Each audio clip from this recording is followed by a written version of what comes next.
مگر ہمارے وطن عزیز میں چاہے مسلمان ہو، دلت ہو، آدیواسی ہو، غریب ہو، ان کی جان کی اہمیت نہیں ہے۔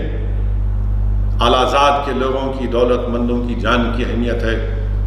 غریب کے آنسوؤں کی قیمت نہیں، غریب کی آہوں کی قیمت نہیں، غریب کی عزت کی قیمت نہیں، غریب کی بے بسی کی اہمیت نہیں، غریب کی مفلسی کی کوئی اہمیت نہیں، غریب کی جان کی قیمت نہیں۔ آج یہ ہم دیکھ رہے ہیں ہمارے ملک میں ہو رہا ہے۔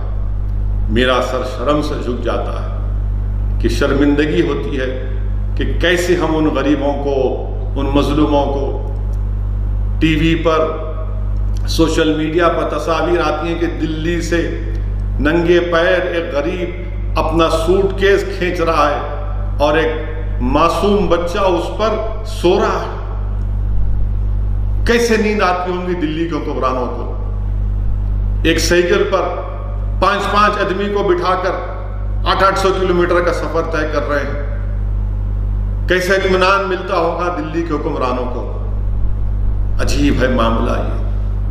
آپ بتائیے میرے عزیز دوستوں اور بزرگوں، مائیگرنٹ لیبرز 4 کروڑ بے روزگار ہو گئے، 122 مر گئے۔ آج بھی اس وقت جب میں آپ سے گفتگو کر رہا ہوں، اگر کسی کے پاس گاڑی کا پاس ہے تو اپنے شہر کے ہائی ویز پر جائیے۔ اگر آپ ممبئی میں رہنے والے ہیں، اگر آپ گجرات میں رہنے والے ہیں، اگر آپ مہاراشٹرا میں رہنے والے ہیں، اگر آپ حیدرآباد یا پھر آپ بنگلورو یا چنئی میں رہنے والے، جا کر دیکھو، ان ہائی وے پہ ایسا نظر آ رہا ہے کہ لوگ پیدل چل رہے ہیں۔ صحیح کہا ایک برطانیہ کے ایک اسکالر نے، کپیل کومی ریڈی نے، کہ ان مائیگرنٹ لیبررز کا پیدل چلنا، اپنے بچوں کو گود میں اٹھا کر ہاتھوں میں پیروں میں چھالے پڑ رہے ہیں، مر رہے ہیں، 122 مر چکے ہیں۔ ایسا لگ رہا ہے کہ دوبارہ ہم کو پارٹیشن کے نظارے یاد آتے ہیں۔ صحیح کہا کپیل کومی ریڈی نے اپنے آرٹیکل میں۔ میرے عزیز دوستوں اور بزرگوں، انسانیت اگر کسی کے دل میں ہے تو دکھائیے اپنی انسانیت کو، دکھائیے اپنی انسانیت کو۔ اگر آپ کے سینوں میں دھڑکتا ہوا دل ہے تو ان کی تکلیف کو محسوس کریے۔ یاد رکھیے، یہ جو کچھ آج ان غریبوں پر ظلم ہو رہا ہے، ایک حکومت نے، پھر سے کہہ رہا ہوں اور ہمیشہ کہتا رہوں گا کہ ان پلانڈ طریقے سے، بغیر سوچے سمجھے، ایک ملک بھارت کے وزیر اعظم نے، دلی کے بادشاہ نے بیٹھ کر یہ فیصلہ لیا کہ اب میں لاک ڈاؤن کر دوں گا۔ معمولی سنگاپور جو حیدرآباد، ہمارے سکندرآباد کے سائز کا بھی نہیں ہے، وہ 8 دن 10 دن کی مہلت دیتا ہے۔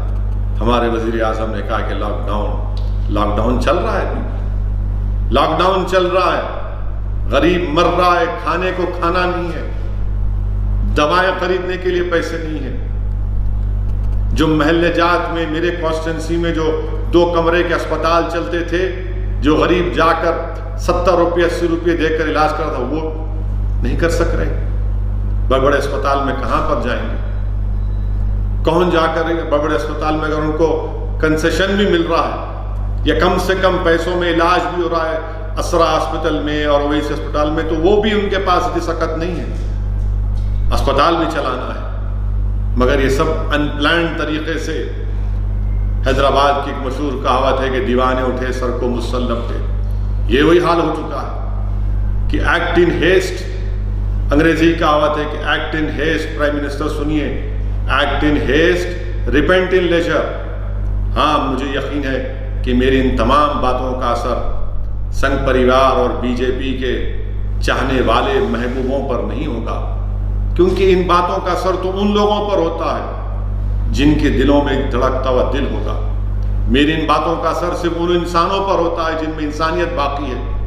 میری ان باتوں کا اثر ان لوگوں پر ہوگا جنہوں نے اپنے دوستوں کو، اپنے خاندان والوں کو کھویا ہے۔ آؤ دنیا کو بتلائیں ہم ایک زندہ قوم ہیں، طرز عمل سے یہ دکھلائیں ہم ایک زندہ قوم ہیں۔ آؤ دنیا کو بتلائیں ہم ایک زندہ قوم ہیں، طرز عمل سے یہ دکھلائیں